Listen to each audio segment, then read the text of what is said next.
Well, here it is. We're coming up on sunset. We're still, a little over 10 minutes away. We're sitting at 6:14. Sunset this evening is 6:27.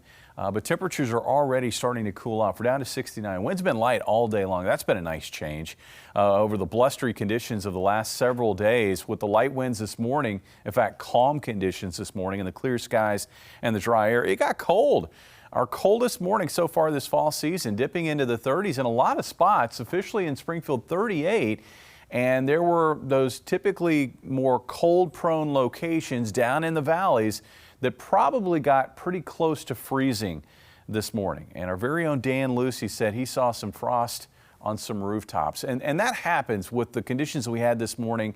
Rooftops are going to cool more efficiently than other surfaces, and you can often get some patchy frost on the rooftops, even with temperatures where they're being measured in the upper 30s. The record low for today, 25, set back in 1982. So we were pretty far off the record low, but still below the average low of 45 for this time of the year. And again, this is our coolest morning since the middle of April. Beautiful pattern though. Sky's crystal clear all day long. Here's a look at our pattern right now. We've got another front moving in from the northwest. Think of this as a fall refresher.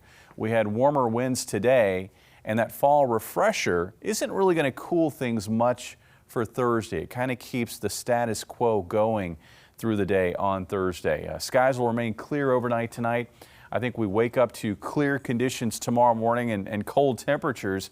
And then as we work through the afternoon, look for an increase in high cloudiness and eventually some lower clouds moving into southwest Missouri and northwest Arkansas by the end of the day.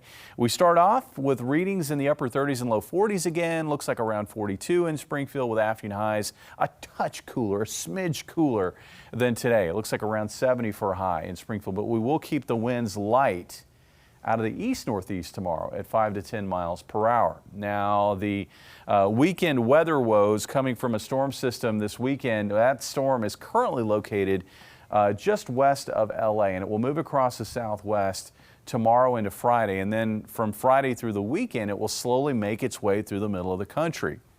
We don't have to worry about severe weather with this one, but we will find a prolonged period of dreary weather, cloudy skies, showery conditions, and cool temperatures. It's not going to rain the whole stretch from Friday through Saturday and Sunday. Just think of them as being on and off, mainly light showers impacting the area. And looks like with the successive waves of showers, the rain's going to add up. Not expecting any flooding, but it looks like we'll see totals maybe approaching 2 inches back toward I-49. Here in Springfield, expecting amounts of around, say, generally a ½ inch to an inch, while areas to the east looks like totals closer to a ½ inch. I think some dry air working in on easterly winds is going to have an impact on rainfall totals there. With the clouds and the damp conditions, I don't expect readings to move very much on Friday. It looks like highs in the 50s, and it's going to be a struggle to get out of the 50s on Saturday, maybe near 60 for a high. On Sunday, I think we have a better shot at some peaks of afternoon sunshine that may help to get us to sneak into the low 60s. Looking ahead to next week, still watching for some very strong jet stream energy to carve out a trough in the east by the middle of next week. And what that will lead to is a round of gusty winds and colder temperatures. I think after highs in the 60s Monday and Tuesday, and can't rule out a shower either one of those days, I think we're looking at highs in the upper 50s on Wednesday. That's with mostly sunny skies and probably our coldest morning lows yet later next week as we approach Halloween. Ooh, starting to get chilly. I figured it was going to dip down right before Halloween, right before the trick-or-treating. Yeah, and looking at Halloween evening, it looks like there may be a storm system approaching the area, but I think for trick-or-treaters, we're looking at partly cloudy skies. I think it will be dry, and it looks like temperatures in the low 50s. Okay, let's hope we stay dry.